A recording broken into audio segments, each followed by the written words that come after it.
So while Guru Maharaj is having his dinner, he requested me, also some devotees requested me to share some of my realizations and the past times.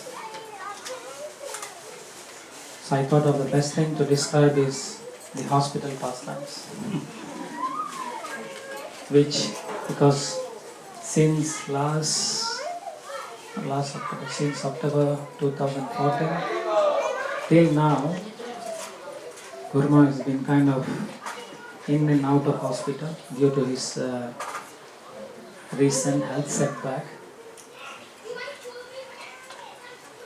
Last May 2015, on the 10th, just right after Narshan Chaturdasi, we were in Mayapur,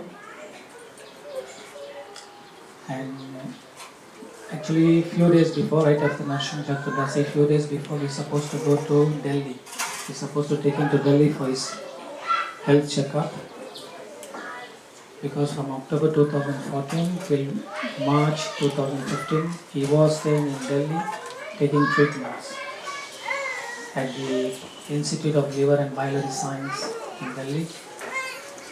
Then he was scheduled to go for a health checkup after Narshan Chaturdasi back in Delhi. And while we were waiting to depart from Mayapur, and that was on the 10th of May, that morning we found him sleeping very deeply. And he was going on sleeping till 9 in the morning. And the servants who were in the morning shift, they thought Guru Maharaj is tired, so we let him sleep. And it went on and on and on till 10 o'clock, 10:30, he was still sleeping. And we have Dr. Achitananda and myself, we came up to see Guru Maharaj. And then we checked Dr. Achitananda checked the oxygen pulse, his pulse and oxygen level, saturation level, and found out that there's something wrong in it. And then we saw him he was not responding well. And we contacted the doctors in Delhi, and they told us to, if possible, airlift him to Delhi immediately. But then he was not in the condition to be airlifted. Then we thought we'll take him to Calcutta, to the nearby hospital. Let's stabilize him in Calcutta, and then we'll airlift him, if possible, to Delhi. And around 1 in the afternoon, we rushed him to Calcutta. And the first day, on the 10th evening, he kind of improved, and then on the 11th morning, he was even more better. He responded very well to the medication and treatment. And on the 12th morning, while Guru Maharaj he was in the ICU, on the first floor, and he had a room in the 4th floor of the hospital. And we, the servants and doctors, our devotee doctors, few of them, while we were having our meeting on the 4th floor, we felt a tremor. This is the second hit. The first one happened somewhere around the end of April. The second one happened again on the 12th of May. That was the second hit. So we felt the tremor. It was an earthquake in Nepal, but we felt the tremor all the way in Calcutta. And we felt the whole building was shaking. And when we came out of the room, we saw all the hospital staffs. They were running towards the staircase, because everyone naturally trying to evacuate the building. Hospital staffs, including nurses, everyone. We saw most of them were running towards the staircase. And then we also did the same. We went to the ICU to see, to save Guru Maharaj. as we went down to the ICU, then we went and we opened the ICU, Guru Maharaj door, and he was just sitting normal, composed, and he told Guru Maharaj, did you feel anything? Did you feel any tremor? He said, yes. Then he told him that, people are already evacuating the building. But the first thing he asked was, find out how are the devotees in Nepal. He didn't even worried about himself or concerned about himself. He said, find out how are the deities, the building or temple and the devotees, whether they are saved and protected. Then after probably 10 minutes later, we didn't feel any tremor and the things kind of quiet down and things came back to normal. So like that he was more concerned, even during that emergency period, he was more concerned and about others than himself. Then on the 13th, on the 12th, that was in the morning, 12th morning, and then on the 12th evening, his health was deteriorating again.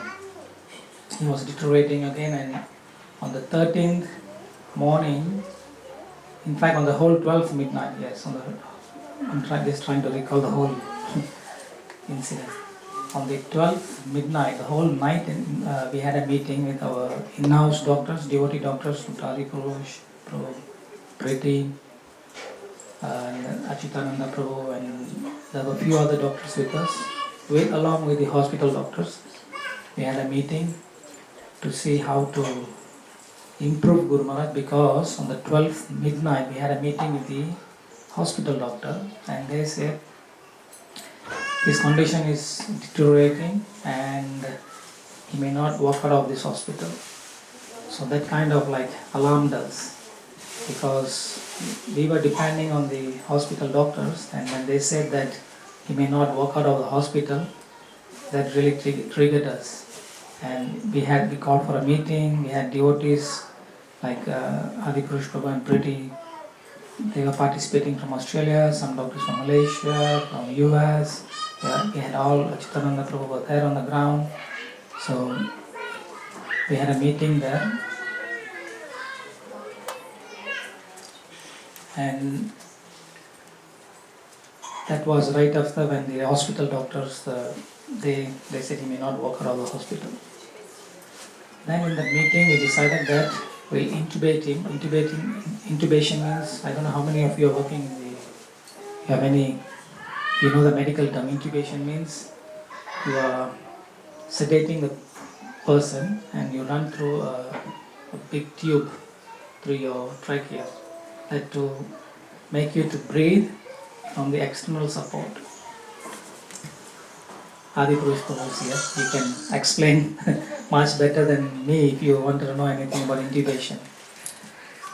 So then we intubated him and he was sedated, and that morning, 13th morning, he was airlifted to Delhi. And we admitted him in Delhi. We reached Delhi around 5 in the evening. And then over there at the hospital in Delhi, the main doctor, chief doctor who was treating Guru Maharaj, Dr. Sarin, he arranged everything for his admission, and as soon as Guru Maharaj arrived, he was taken straight to the liver ICU. And over there he also had his team to do whatever need to be done instantly. So that was a good team and they did a good job in the beginning, and of course they put him on a sedation and the intubation remained. And for almost 4 or 5 days Guru Maharaj was completely sedated. He was not speaking to anyone. Sedation means you are completely unconscious.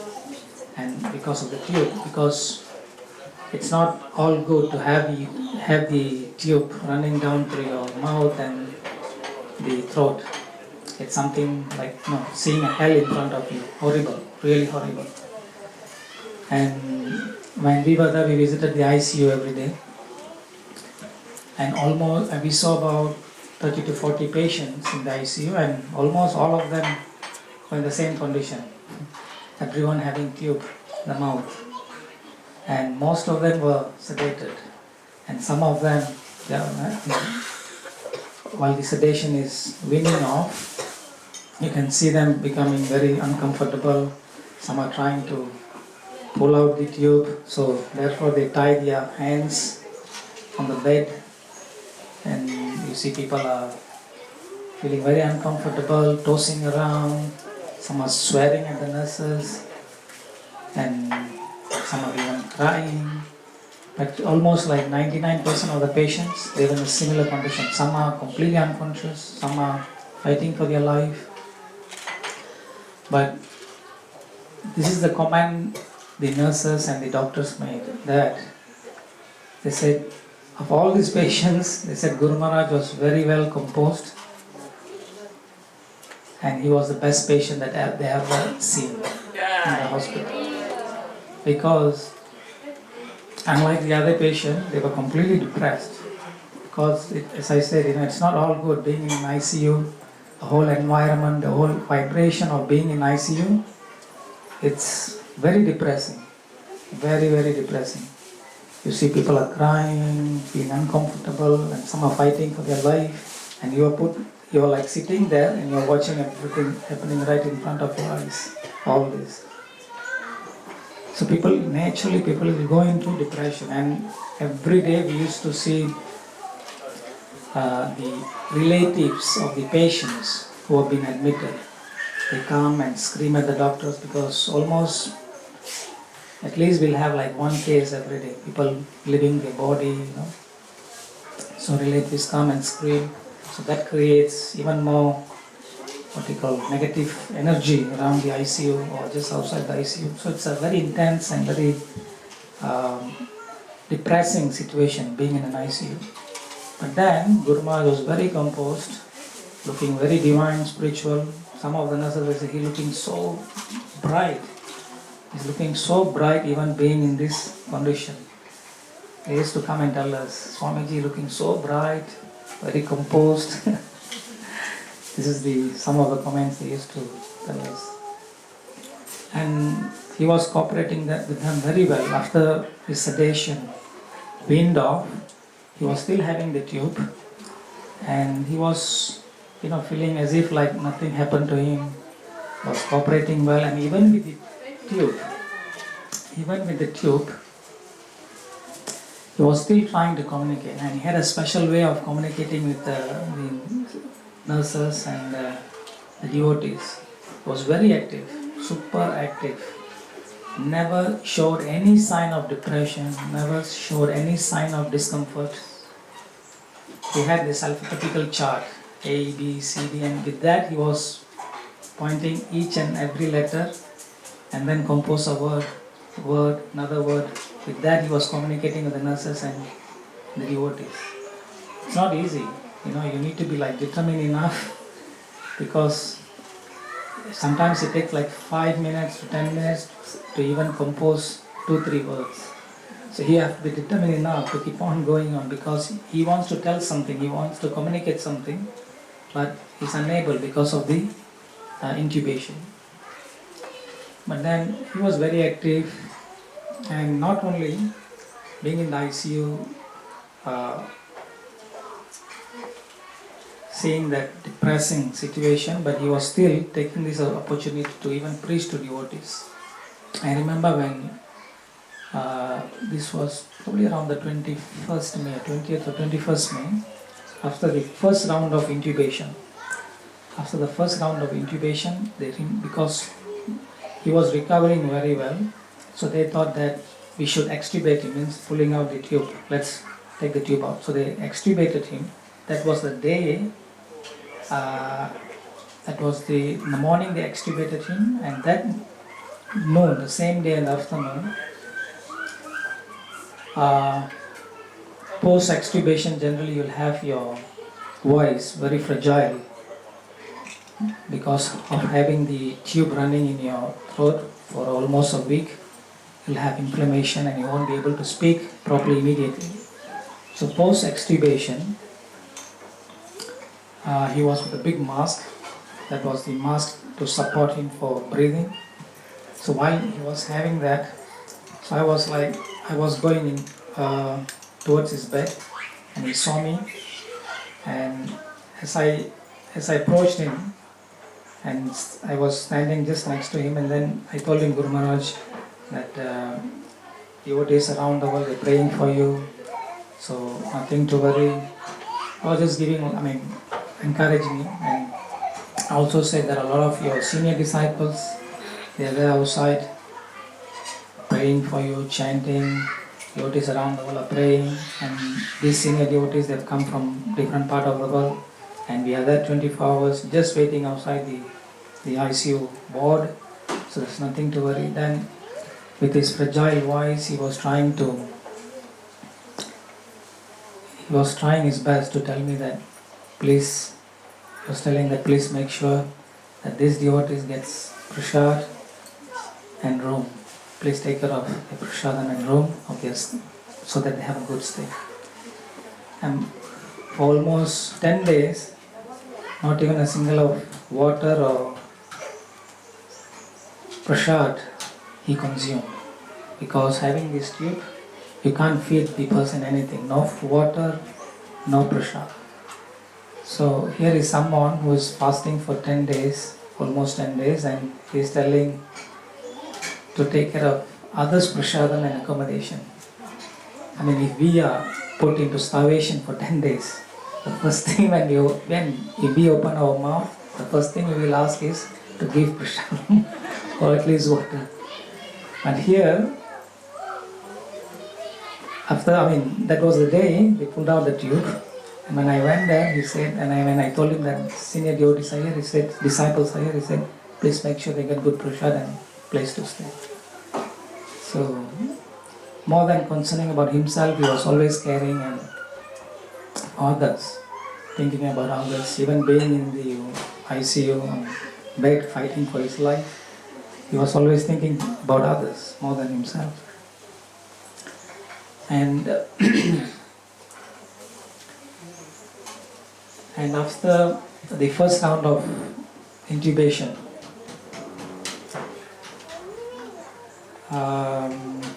after the first extubation, they extubated him, and they were still keeping him in the ICU for 2 or 3 days to see if he's improving or not. Then there was another doctor, Dr. Lalita. She actually proposed to the main doctor, Dr. Sarin, that probably we should shift Swamiji to a private room, because he is recovering very slowly, but he is a person who always likes to be with devotees, his people. So the spiritual environment may work better for him, may help him to recover faster. So she came out with this idea. Though the chief doctor, he was not so favorable, but she proposed this. And with that, the chief doctors thought, okay, probably it may help him. So then we shifted Gurmaharaj to the private room, rather than keeping him in the ICU, which is more depressive.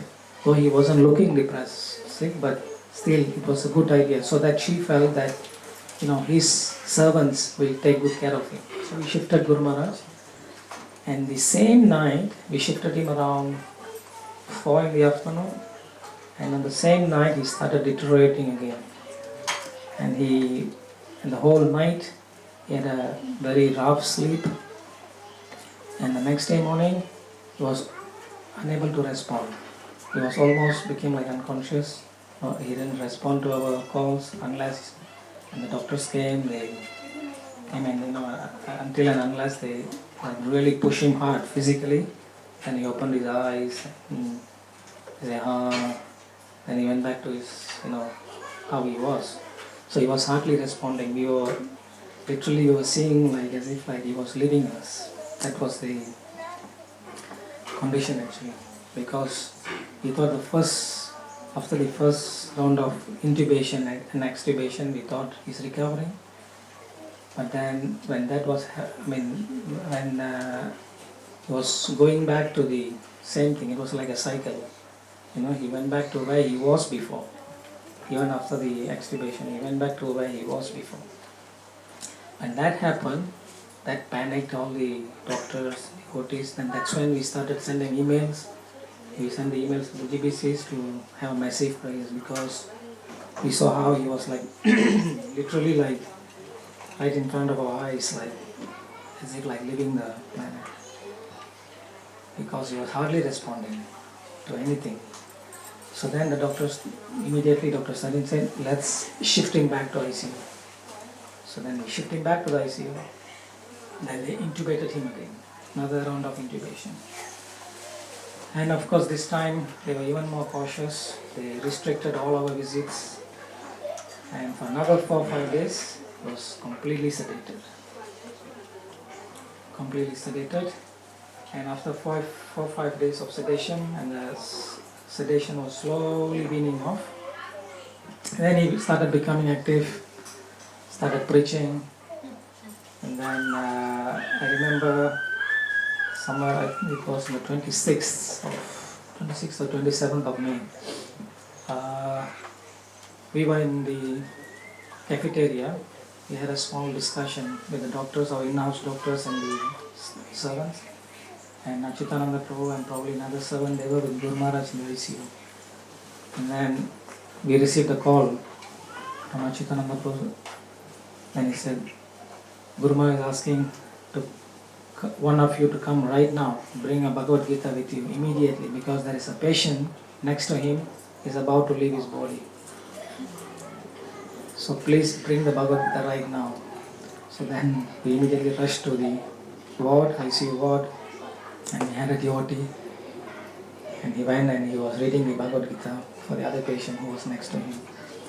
And he also, and there were other devotees who brought some holy dust from Vrindavan, some deity's garland, some prasadam, Yamuna water, all the holy waters from Vrindavan. So he said, bring everything, whatever possible, give it to the patient if possible, because he was about to leave the body. So like that, even while he himself was struggling to survive, lying on the ICU bed, he's fighting for his own life, but at the same time he was still concerning about the others who were next to him, leaving the body, asking them to help him so that he can have a smooth and spiritual journey. And he also, one day I was standing next to him, and then he said, please call that brother. It's a male nurse, they call brother in India. So he called him, and then he said, because he was actually nursing the patient on the other side of Guru Maharaj. Then I called him and he said, please tell the patient that I am praying for him every day. This was his general mood. Even while he was in the ICU, he was praying for all the patients, and he was blessing all these things, because some of the relatives of the other patients, they walk into the ICU during the visiting hours, they walk in and they go and visit the patients, and they all know that there's a Swamiji here. So they come, they ask for blessing. He blessed them also. He also he pray for the other patients, and he preaches to the, like asking, he was always concerned about the other patients who are leaving the body. Like that, he was also preaching to the nurses, to the doctors, and he tell the doctors, some of the doctors, they took up chanting. We were distributing clickers to all of them, the security guards, the male nurses, female nurses, everyone, whoever comes in contact with him, we give them clickers and Mahamantra card.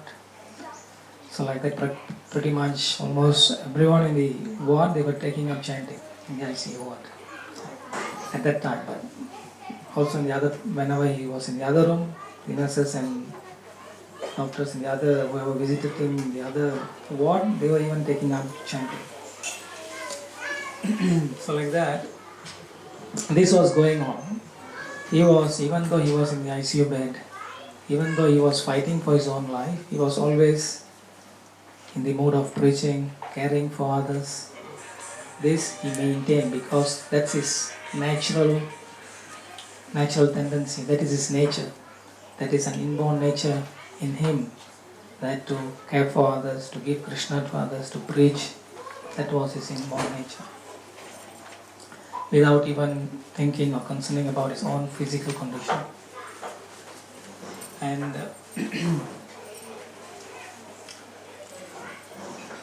And after the, is it finished? No. After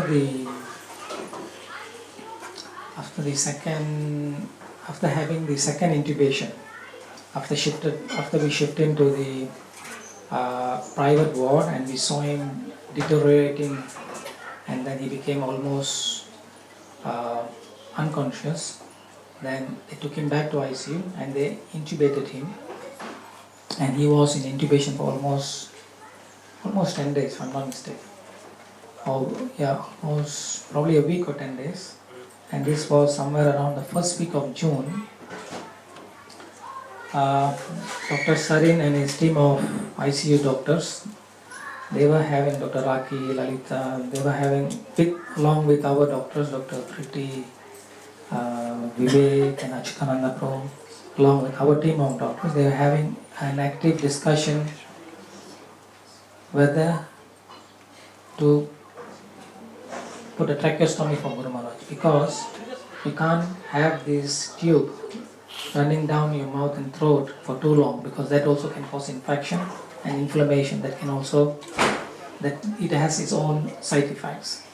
So since Guru Maharaj has already had the first round of intubation, and then they extubated him, he deteriorated, and now this is the second round of intubation, and this has been going on for another week, almost 10 days. So they thought this is not good for Guru Maharaj. But at the same time, they were very concerned whether to extubate him or not, because if we extubate him,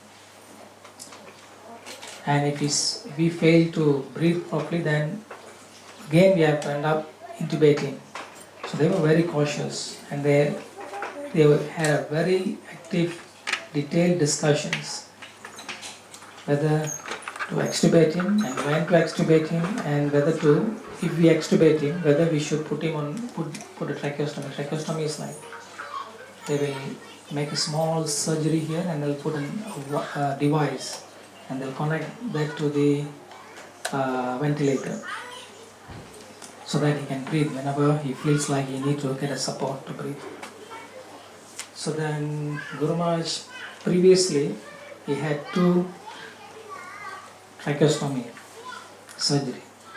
But Dr. Sarin, he was very cautious, knowing Guru Maharaj as an important figure, that is spiritual leader, known around the world.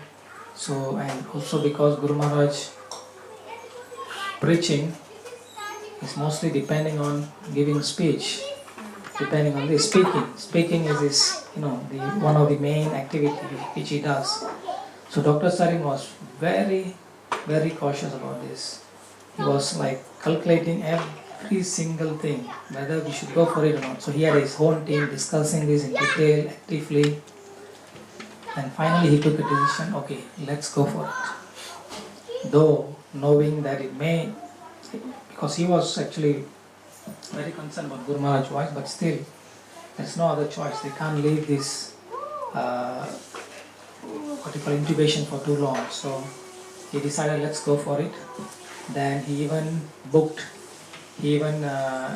called the specialist, the tracheostomy specialist from AIMS hospital in Delhi. They are supposed to be the best in the town. So he even booked them, 3, I think not 1, 3 of them. He booked all 3 to come and do this surgery for Guru Maharaj. And then they also have booked the operation theatre for him. And all this done. And that morning, the next day morning, Dr. Lalita, she arranged for the technician. The technician who sells or demonstrate how the tracheostomy works. So they have also booked the latest tracheostomy device. So this technician came in that morning, along with Dr. Lalita and Dr. Priti was there. So they were demonstrating to Guru Maharaj how this whole tracheostomy works. This device works and how it helps him to breathe. And then that was the morning session of briefing Guru Maharaj, and that went on for almost 1 to 2 hours of briefing. They were trying to convince him how this tracheostomy works, and then he was still not convinced. Then in the evening, of course, with Guru Maharaj, he was still with the tube. He was still with the incubation tube. He was keep on conversing with us using the alphabetical chart. Whatever questions that he had in his mind or ran through, he was conversing, he was speaking through the alphabetical chart. Can you imagine? And the doctors, they were worried, that they said, he should not stress himself. Having this tube running inside his mouth, he should not stress himself like this. But he was completely active and he wants to know every single thing about this tracheostomy. So he was keep on conversing with us, communicating with us using this alphabetical chart. So active. Because when he was trying to say something, he was moving his tongue. And the tube is there. So that can also cause inflammation. So they were worried, but he was not giving up. So determined, he was trying to converse with us, asking questions, everything through the alphabetical chart. Sometimes the nurses, they were helping to hold the board chart for him, and they get tired because they were not able to figure out what he's trying to say. And for sometimes to make out one word, it takes like 5 minutes just to make out one word. But he was keep on without, he was so determined. He was going on and on and on. But we get tired. Even sometimes, I felt tired, like, trying to understand what he was trying to say. But he was going on and on and on. And that's how they communicated for this, to brief about this tracheostomy device. And the same evening, because after the morning session, he was not convinced. He had many more questions to ask. And the same evening, our team of doctors, they contacted Dr. Anand Deval from Atlanta. He's an ICU specialist and he is a person who deals with this tracheostomy surgery on day-to-day basis. So we had a Skype chat with him, Skype call. Then Dr. Priti on one side, I was on the other side, Dr. Chitananda and Guru Maharaj. So we put an earphone for Guru Maharaj and he was listening with our conversation. And Guru Maharaj was asking questions through this chart, and we were telling Dr. Anand Deval, and Dr. Anand Deval was explaining. So that went on for almost 1.5 hours. Went on and on and on. And after the whole conference got over, he was still not convinced. He said, I'll tell you all tomorrow. Then the next day morning, when the hospital doctors, Dr. Sarin and the ICU doctors, and along with our doctors, they went for their rounds. During their rounds, then they wanted to know what is, because someone has to give the consent to go ahead and on. And they've already booked the tracheostomy specialist to come. Theatre has been booked, and here Guru Maharaj hasn't given his consent. So we're waiting and waiting. Then finally Guru Maharaj, he said, give me another chance. I want to try it on my own, to breathe. He said, no, I'm not going for it. Give me another chance. Then we had Dr. Lalita, Dr. Priti, Achyutananda, and we were there, and they came. He said, fine, Swamiji. She said, according to the medical book, according to the justification of the medical book, by right, you supposed to be on tracheostomy. If you go through if you ask any doctors, or you search in any medical book, you're supposed to be on tracheostomy by now. There's no other way. But you, being a divine person and very determined person, we will give you another chance. But failing which, if at all you failed, then we will not ask for your consent. We will put you on a tracheostomy immediately. Do you agree with this? I said, yes. Okay. But give me another chance. Fine. We closed the deal. So that night was a very tensed, and we all had our fingers crossed to see what's going to happen. So then they extubated him. This is the second round of extubation. Pulled out, and he had this big mask.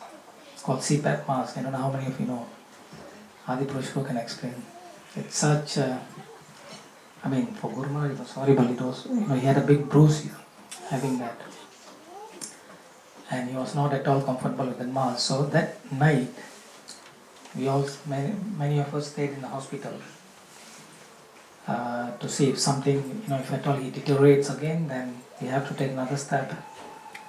So we just stayed in the hospital, and around 1 in the morning, the Dr. Anamika, who was on the she was the doctor on duty, she called us. We were sleeping outside in a lounge. So then she called us that Swamiji is not, he doesn't want to have this mask, and it is important for him because his carbon dioxide is building up. So he has to go on this mask. Otherwise, the next thing is either tracheostomy or intubation again. So we don't want that. So he has to put this mask on. So then I went in, and it was like a struggle. It was like a tug of war between Guru Maharaj and Dr. Anamika and the nurses. They were trying to put this mask on for him, and he was saying, "No, I can breathe." It was it went on and on and on. Then I went in, and I was kind of like trying to convince Guru Maharaj, please, you have to how to console a baby, Then he said, "Okay, fine, but as long as it doesn't hurt me here." Because there's already a big bruise, because he has a high nose, The mask was not fitting well, it was too tight. It has to be tight, but it was too tight. So it caused a big bruise here for him. And to have another mask, so that was difficult. And finally he said, "Okay, I'll try." But we made the mask to sit on his face, and we made it as comfortable as possible. Welcome, Prabhu, come in. They were our host in Sydney. Anand Mai Gopinath Prabhu and Sri Guru Bhakti Mataji. Yes, Sam. They were our host in Sydney. Come in. So like that, that particular night, and he agreed to have this mask on, and we made it to be as comfortable as possible. And then while this was going on, just before he was agreeing to have this mask on him, then he told Dr. Anamika, he told me to tell Dr. Anamika that I'm praying for her every day. And she was so touched and so moved. She almost cried. She said, "Swamiji, it's nice. I'm also praying for you, Swamiji. I want you to become better. And then go back to the field to preach." Then finally he agreed to put the mask on. And then he had his ups and downs for almost 2-3 days. After post-extubation. And slowly and gradually he made it. The second chance. That was because of his determination. Otherwise he would have ended up in tracheostomy. But because of his determination, and as Dr. Lalita said, because of his determination and his divine power, he made it. And we shifted him to the from there we shifted him to the normal ward,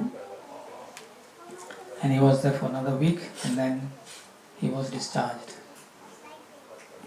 So these are a small summary of that 1.5 month past time being in the ICU, because he was clearly exhibiting how devotees, we as a devotee, if we surrender to Krishna, then with our spiritual power we can overcome anything, even death. You can overcome the fear of death easily. And he was a perfect example of that, because as I said earlier, how being in the ICU, the nurses, the doctors, they were comparing him with all the other patients who were completely depressed. Some of them were in fear because they don't know what is the next thing in their life. Being in the ICU fighting for life. But him, being in that condition, he was so serene, composed, looking very effulgent. even being in ICU, never showed any sign of depression, sign of distress, nothing. And being in that condition, he was still preaching, he was caring for the other patients, praying for others. This is not for ordinary people to do. Ordinary people, while if we are sick, imagine we are fighting for our life, lying on ICU bed. Not many of us will think about others, not many of us will pray for others' well-being. I remember when he had a stroke in 2008, he was in Hinduja hospital. That was the probably just few days after he gradually regained his consciousness, because he was in coma for almost a week and then he regained his consciousness. So that was like 2-3 days after he regained his consciousness. Myself and Revati Raman Prabhu, we were inside the ICU with Guru Maharaj. He was standing on the left side, I was standing on the right side of his bed. And there were other patients. And we saw one very elderly lady. She walked towards Guru Maharaj because she was visiting the patients just opposite to Guru Maharaj. So when she came, because the whole hospital by then they knew that there is a Swamiji, big Swamiji in the hospital, because they see devotees everywhere, right from the entrance, parking, reception, at every floor, and lift. So the whole hospital knows there's big ISKCON Swamiji is here. So she came, she saw us, then she paid obeisances. Without even anyone telling her, she just paid her obeisances in front of Guru Maharaj. Almost like 2 meters from Guru Maharaj's feet. Then Revati Raman Prabhu told Guru Maharaj that there's a lady, she's paying obeisances. Then Guru Maharaj was trying to lift his hand to bless her. So imagine you being in the ICU, fighting for your life. That was like after he regained his consciousness, and he was hardly could lift his hands. He was barely could lift his hand. The right hand was not functioning at all. That's post-stroke symptoms. He was hardly could lift his right hand. Like how even now. It's better, but that was just right after he regained his consciousness. He could hardly lift his hands. But the left hand was much better. So he tried lifting the left hand. He tried to bless her. And that was just after a few days after he regained his consciousness. And imagine that, as you all know, many of you know, blessing others means you are giving your good energy to others. That's called blessing. Means you are giving your good energy for the welfare of, or for the well-being of other person. That's called blessing. So here is a person who's fighting for his own life, just regained his consciousness, and he is trying to bless others without even concerning his own health, without even concerning what happened to him or what's happening to him. Was just thinking immediately. The first thing when Revati Raman Prabhu said, there's a lady there paying obeisances, immediately he lifted his hand to bless. So that was a very clear sign how if someone is thinking about their body, they will not do this. Only someone who is in the platform of soul, thinking always in the soul platform, they can do this. If he would have thought about his body, he wouldn't have blessed that lady. I don't know, agree? If he would have thought about his own physical condition at that point of time, he wouldn't have blessed the lady. So that was him, and that is his nature. That right from the beginning, he's always care for others, always concerned about others' well-being, without even caring for him. So, and he, as I said, he clearly, right from the beginning, clearly exhibited, because of his very advanced level and extreme level of surrender to Krishna and Srila Prabhupada. He never exhibited any sign of depression, distress, and symptom of fear of death. Nothing. As I said, when we ran down to tell him in the ICU that there was an earthquake or tremor we felt. He was asking about somebody else's welfare. So this is what Guru Maharaj is, and he is clearly exhibiting how we should also, by depending on Guru and Krishna, we can even overcome the fear of death, and that Krishna definitely will take good care of us. As how in Bhagavad Gita it says, Neha Vikrama Nasosti Pragya Vayo Na Vidyate Solpam Apyasya Dharmasya Trayate Mahato Vayad. A little endeavor in this path can protect one from the most dangerous type of fear. What is the most dangerous type of fear? Is death. So a little endeavor in Krishna consciousness will definitely protect one from the most dangerous type of fear. And he was clearly exhibiting how he was completely fearless. Not even a single sign of distress. Not even a single sign of fear on him. Being in the ICU, okay, we say, as a disciple, we say, oh, he was fearless, he was looking bright. People may not believe much. But here the doctors, who are non-devotees, doctors, nurses, they were saying this. Swamiji is looking so bright. Swamiji is like, so composed, serene. Which was true. Because you compare right in front of him, there were another 20-30 patients. You could see the differences. So this is the devotees. So this is why we need Krishna consciousness. Because Krishna consciousness is what is going to protect us from everything.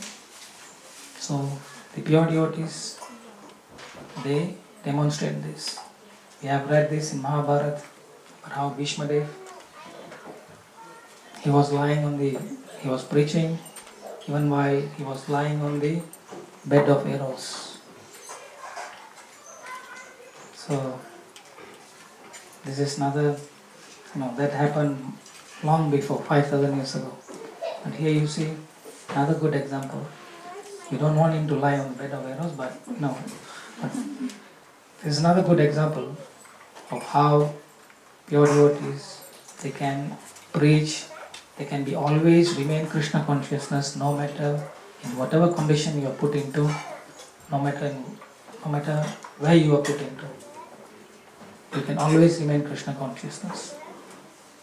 When you means they exhibit, like, because if we are put into a little difficult or in a distress condition, then he started complaining about Krishna, he started complaining about devotees. But here, Guru Maharaj not even once he complained about his health, not even once he complained about why Krishna put me in this condition. Not even once. Never. He never spoke anything in relations to this. He always remained very composed, happy, blissful.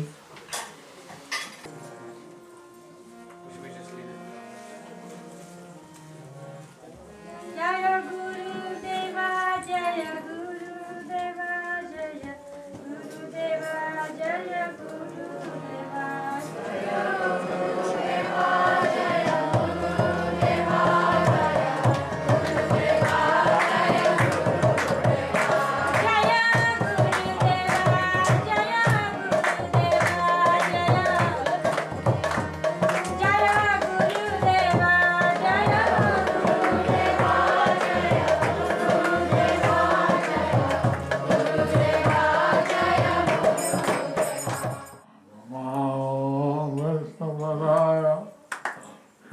Krishna Bhutale Srimate Bhaktivedanta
Thank you for chanting Prabhupada's glories. Thank you for chanting Prabhupada's glories. If Prabhupada wasn't there, what would there be? If Prabhupada wasn't there, what would there be? I was inspired by Vasudev Ghosh. I was inspired by Vasudev Ghosh. His song, if there was no Lord Chaitanya, what would there be? His song, if there was no Lord Chaitanya, what would there be? So, I was thinking that if there was no Prabhupada, So I was thinking that if there was no Prabhupada, who brought the message to all over the world, who brought the message all over the world, what would there be? what would there be? Who would have told us about Lord Chaitanya? Who would have told us about Lord Chaitanya? Who would have installed the deity worship? Who would have installed the deity worship? Who would have given us the service to Gaur Nitai? Who would have given us the service to Gaur Nitai? The transcendental literatures, The transcendental literatures, the holy dhams, the holy dhams, song. and so on. Who would have tolerated all the difficulties? Who would have tolerated all the difficulties?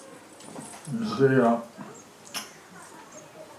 in 1967, You see, in 1967, Prabhupada had a stroke, Prabhupada had a stroke, and naturally they took him to the hospital.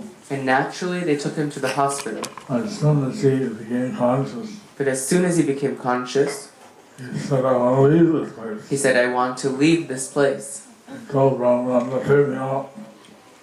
He told Brahmananda, take me out.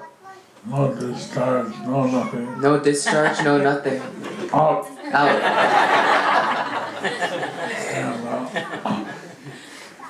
And Brahmananda took him out the main door. And Brahmananda took him out the main door. Doctors were saying, you're gonna kill him, you're gonna kill him. Doctors were screaming, you're going to kill him, you're going to kill him. Well, Prabhupada didn't care. But Prabhupada didn't care. He was paralyzed from the neck down. He was paralyzed from the neck down. And the devotees were caring for him. And the devotees were caring for him. But he was non-stop preaching. But he was non-stop preaching. Although his body was paralyzed, Although his body was paralyzed, his mouth not. his mouth was numb. So he kept giving Krishna Katha. So he kept giving Krishna Katha.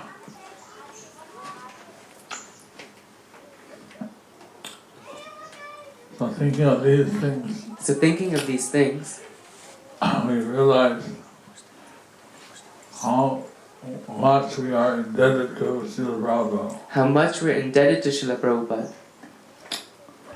He did so many things for us. He did so many things for us. He wrote that here the preaching is nice in New York. When he wrote back, here the preaching is nice in New York. Send a brahmachari over. Send a brahmachari over. So he was willing to give credit to some Gaudiya So he, just send him some help. so he was willing to give credit to some Gaudiya Mutt, just send him some help. No help. No, we won't help.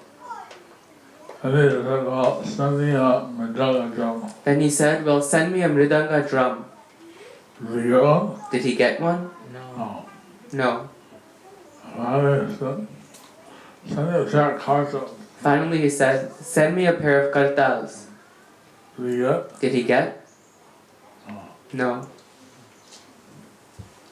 So then Malati told how she got a Jagannath from an Indian gift shop. So then Malati told how she got a Jagannath from an Indian gift shop. Came in, put it on Prabhupada's desk. Came in and put it on Prabhupada's desk. Prabhupada immediately bowed down. Prabhupada immediately bowed down. There were two others. He said, were there two others? One yellow face, one white face. One yellow-faced, one white-faced. Yeah, Yeah, but I just bought one. but I just bought one. I really get the other two. Get the other two.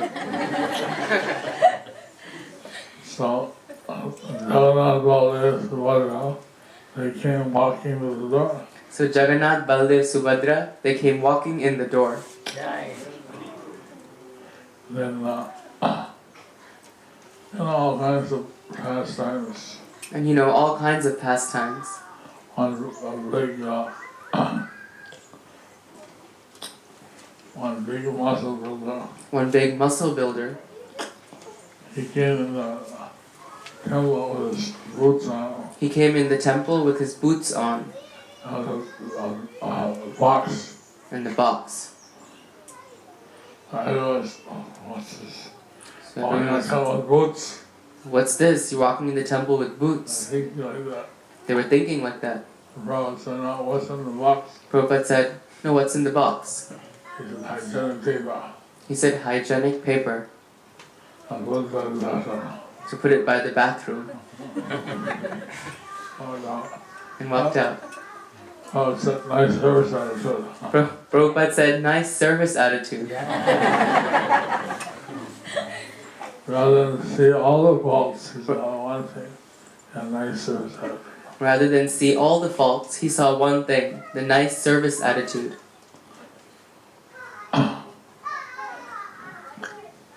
Prabhupada said that it took him 20 years to achieve perfection. Prabhupada said it took him 20 years to achieve perfection.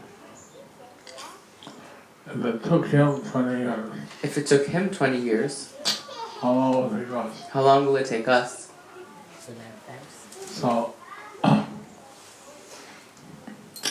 we have to be committed So we have to be committed to chanting, to chanting, to following the principles, to following the principles, to be absorbed in preaching, to be absorbed in preaching, and then step by step and then step by step, we'll get also perfection. we'll get also perfection. And that's the wonderful thing about Krishna consciousness. And that's the wonderful thing about Krishna consciousness. So please don't give up. So please, don't give up. Some people think, oh, there's so many difficulties. Some people think, oh, there's so many difficulties. I've done lots of difficulties. There's lots of difficulties. But those difficulties are there in the material world. But those difficulties are there in the material world.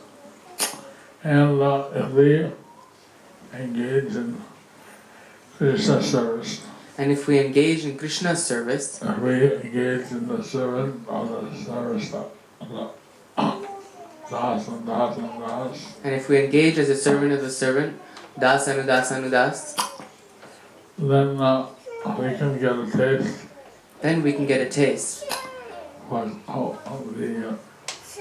the beauty of Krishna consciousness. for the beauty of Krishna consciousness. the Lord comes down to show his pastimes. The Lord comes down to show his pastimes. In the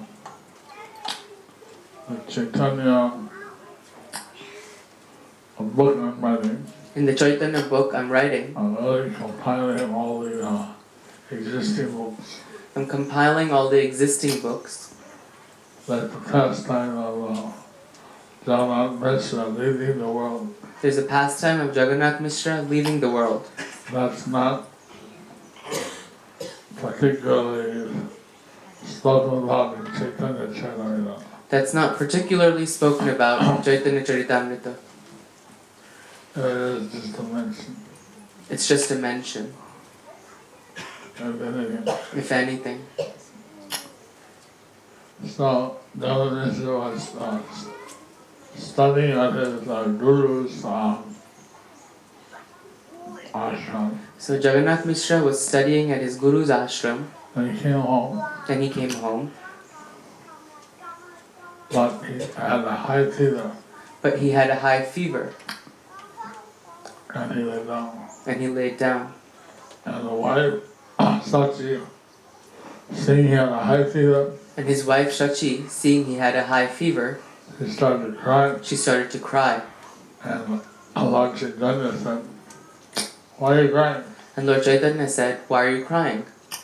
The Himalayas, the oceans, the great devas, It's the Himalayas, the oceans, the great devas.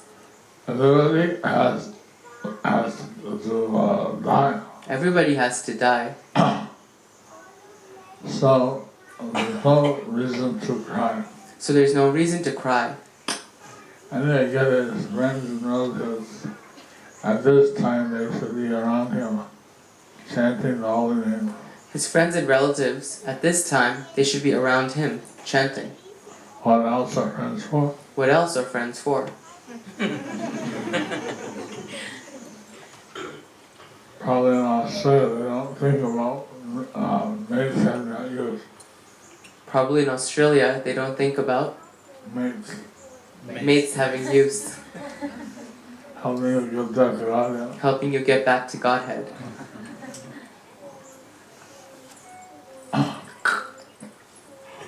Here there's maidism. Here there's mateism. Hi, Mike. Hi, Mike.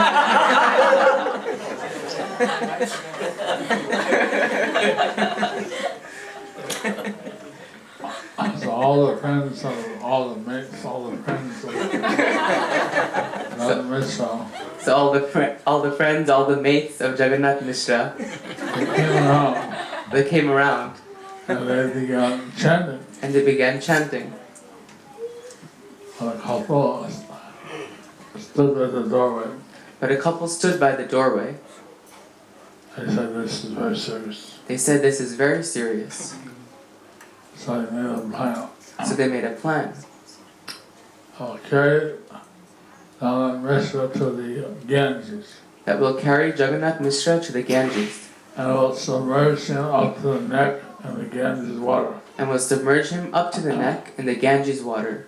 And that will hopefully cool him down and break the fever. And hopefully that will help cool him down and break the fever.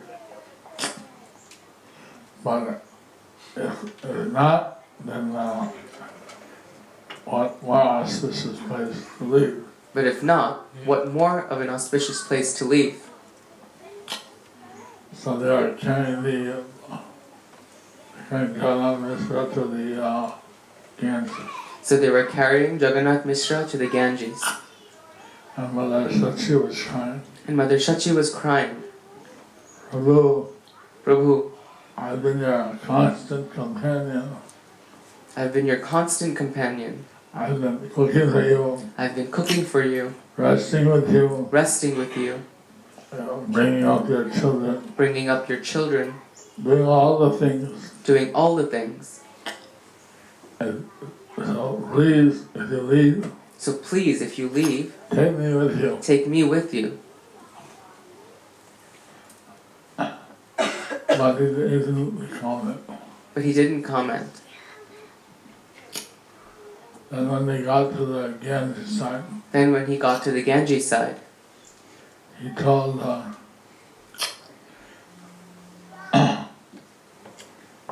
Vishwambar, he told Vishwambhar, Lord Chaitanya, this is Lord Chaitanya.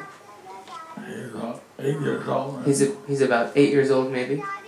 And told him that there's one thing I have to tell you. Told him that there's one thing I have to tell you. That I've been praying to Lord Ram That I've been praying to Lord Ram to protect you. to protect you. So you have nothing to worry about. And so you have nothing to worry about. Lord Ram will protect you. Lord Ram will protect you. But he didn't know that Lord Chaitanya is the origin of Ram. Now he didn't know that Lord Chaitanya is the origin of Ram. Because he was in the Vatsalya Bhav. Because he was in the Vatsalya Bhav. Actually, he can go back to the spiritual world anytime he wants. Actually, he could go back to the spiritual world anytime he wants. But just to educate us, he showed the death pastime. But just to educate us, he showed the death pastime. So, he was lowered in the Ganges water, So he was lowered in the Ganges water, and all around him his friends, his mites, and all around him his friends, his mites, they were chanting, they were chanting, and the celestial airplane came, and the celestial airplane came, and his spiritual body came on that airplane, and his spiritual body came on that airplane, and his material body was lifeless. and his material body was lifeless. So Lord Chaitanya, he just laid out a separation So Lord Chaitanya displayed a separation from his devotee, from each devotee, from his devotee, from his devotees. and he grabbed the feet of Jagannath Mishra, And he grabbed the feet of Jagannath Mishra, and he was crying. and he was crying. And deep tears came from his eyes. Big tears came from his eyes. Big like what we call gajamani, like elephant pearls. Big, like what we call gajamani, or elephant pearls. And they formed a necklace around him. And they formed a necklace around him. So this dark colored tears in the shape of pearls So these dark colored tears in the shape of pearls are beaded up around his chest. were beaded up around his chest.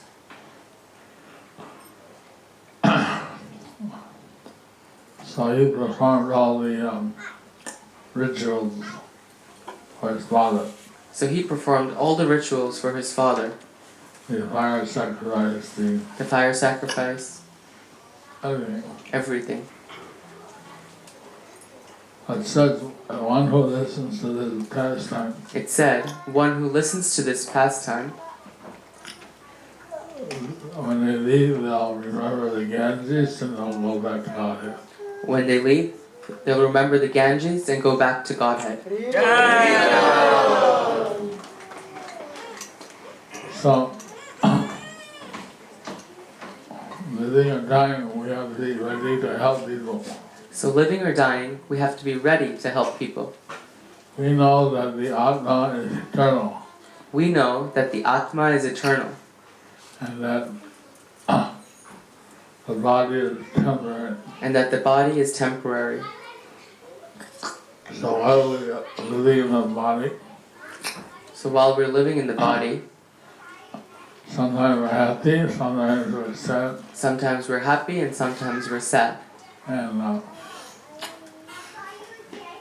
spiritually, if we achieve advancement, we can always be peaceful. Spiritually, if we attain advancement, we can always be peaceful.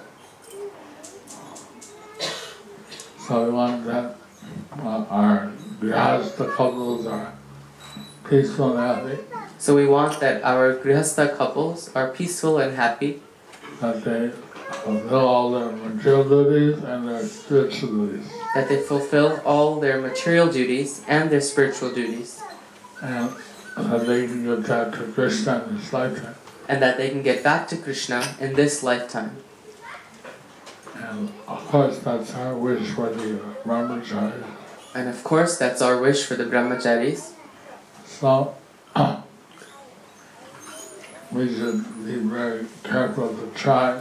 So we should be very careful to try always To remember Krishna and never to forget him. to remember Krishna and never to forget him. So I'm supposed to see some devotees, So I'm supposed to see some devotees, and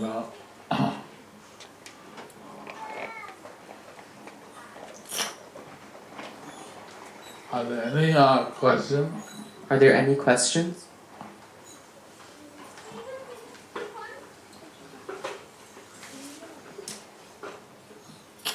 There is one hand.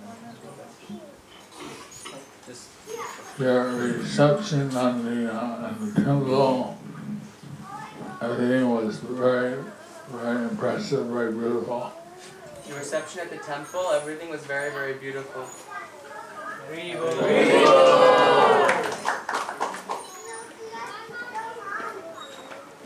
Thank you, Srila Gurudev.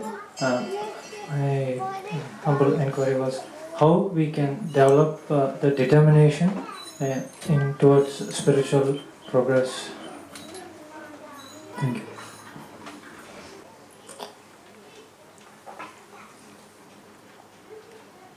Like Prabhupada was asked what's his mission, Like Prabhupada was asked, what's his mission?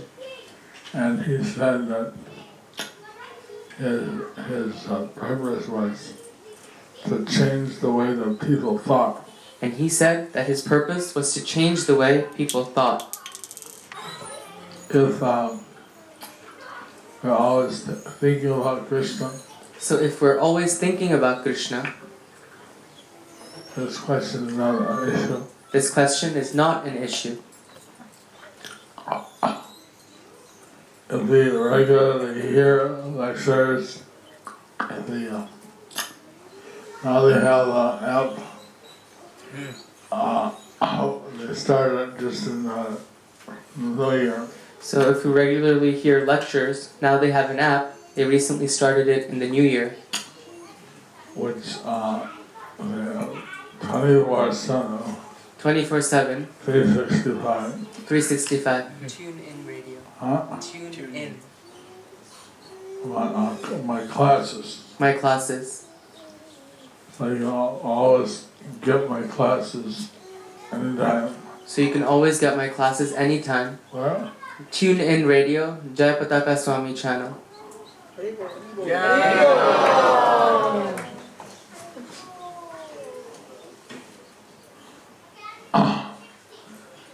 Someone came and seen me, I was just listening to 2 of your lectures. Someone came to see me and said, "Oh, I was just listening to 2 of your lectures."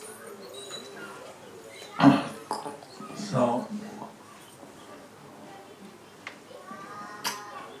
if you listen to Prabhupada's lectures, listen to my lectures, So we listen to Prabhupada's lectures, listen to my lectures, read Prabhupada's books regularly, read Prabhupada's books regularly, and naturally you'll get this commitment, naturally you'll get this commitment, this belief this belief in the spiritual reality. in the spiritual reality. So if you believe, So if you believe, there's no difficulty to have determination and conviction. there's no difficulty to have determination and conviction. Maharaj ki